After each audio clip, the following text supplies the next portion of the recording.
Shalom dan selamat pagi Bapak Ibu, saudara-saudara yang sama-sama dikasihi Tuhan. Dari Bukit Sion saya menyapa Bapak Ibu dan salam sehat untuk kita semua. Untuk mengawali aktivitas pada pagi yang indah ini, kita akan disegarkan oleh kebenaran firman Tuhan. Untuk itu mari berdoa. Syukur kepadamu ya Allah, pencipta halik langit dan bumi. Engkau sumber pengasih dan penyayang yang terus mengasihi kami dalam setiap aktivitas kami. Dan terlebih khusus ya Tuhan, terima kasih buat penyertaan Tuhan sepanjang hari yang indah ini. Malam telah berlalu dan kami menyambut pagi dengan penuh sukacita.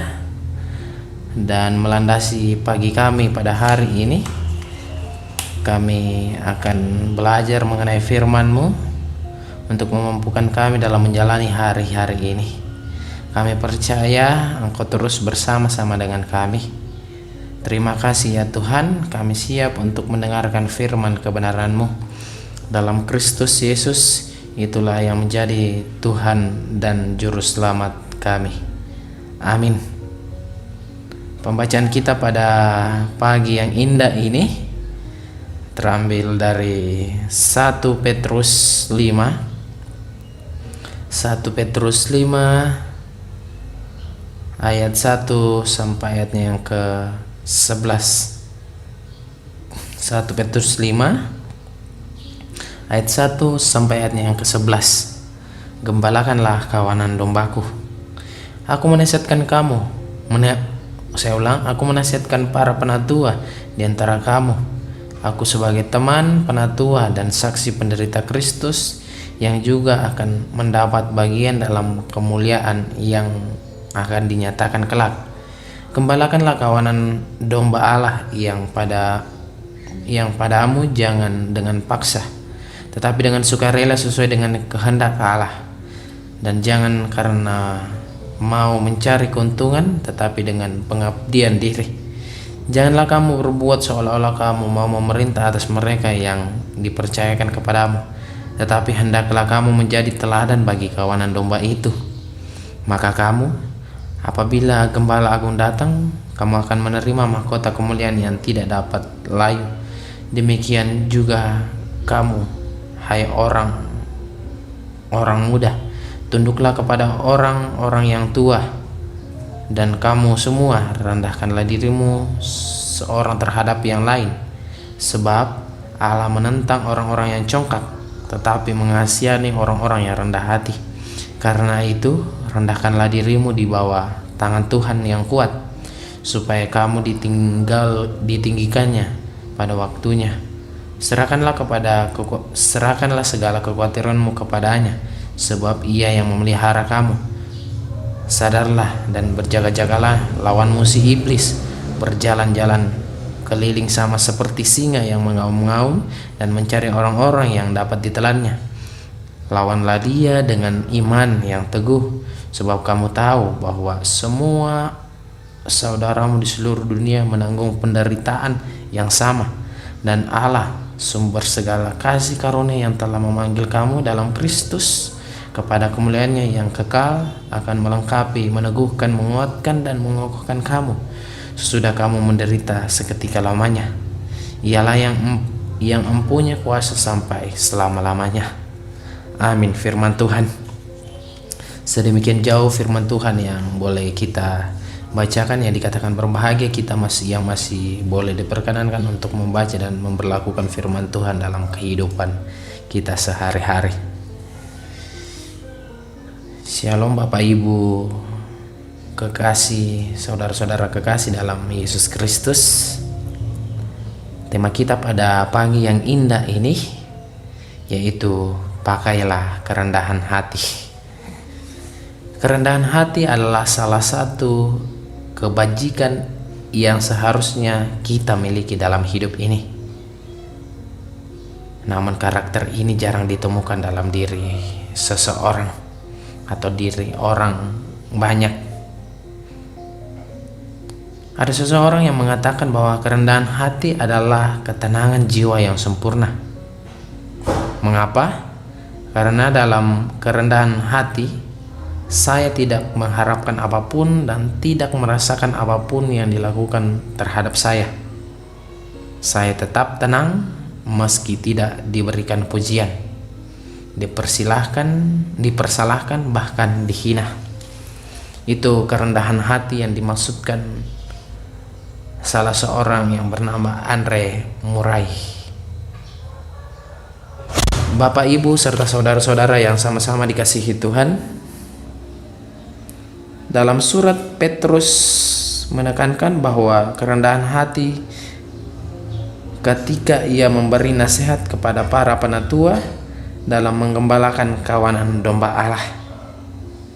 Kerendahan hati itu dinyatakan dalam sikap tidak memaksa kehendak, tidak mencari keuntungan, dan tidak main pada perintah, tidak bermain pada pemerintah. Karena sebagai penatua, mereka harus menjadi teladan dalam melakukan kehendak Allah.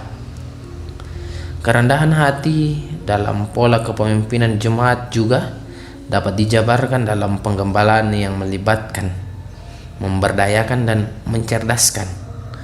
Ini berarti dalam melayani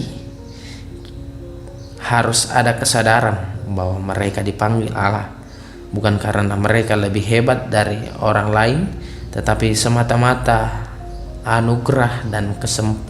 hanya oleh anugerah dan kesempatan untuk terlibat dalam pekerjaan Allah yang cukup besar. Bapak, Ibu, saudara-saudara yang sama-sama dikasihi Tuhan, penderitaan, aniaya, fitnah, dan air mata akan menjadi bagian yang tak pernah hilang dalam mengerjakan tugas pelayanan, baik sebagai majelis, baik sebagai pelayan-pelayan yang lainnya, pun sebagai jemaat Tuhan. Allah menentang orang yang congkak tetapi mengasihani orang yang rendah hati. Memang kerendahan hati adalah pilihan, tetapi Bapak, Ibu, serta saudara-saudara yang sama-sama dikasihi Tuhan, mari kita memakai kerendahan hati untuk menjadi berkat bagi sesama kita. Janganlah kita congkak dalam menjalani hari-hari ini, tetapi kita nyatakan dengan sebuah kerendahan hati kita, supaya semua orang tahu bahwa kita adalah anak-anak Allah. Kiranya Roh Kudus dapat menolong dan memampukan kita dalam memperlakukan firman ini dalam kehidupan kita. Haleluya, amin. Mari kita berdoa.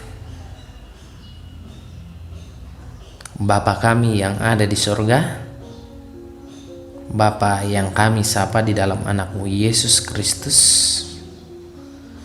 kami percaya Engkau terus mengasihi kami dalam setiap aktivitas kami. Bukti nyata, semalam telah berlalu dan pagi yang indah ini kami boleh diperdengarkan oleh firman kebenaran-Mu yang mengajarkan kami untuk memakai kerendahan hati sebagai pedoman hidup dan langkah kami. Ajar kami ya Tuhan, tolong kami agar kami mampu merendahkan hati kami sama seperti Engkau yang rela mati di kayu salib.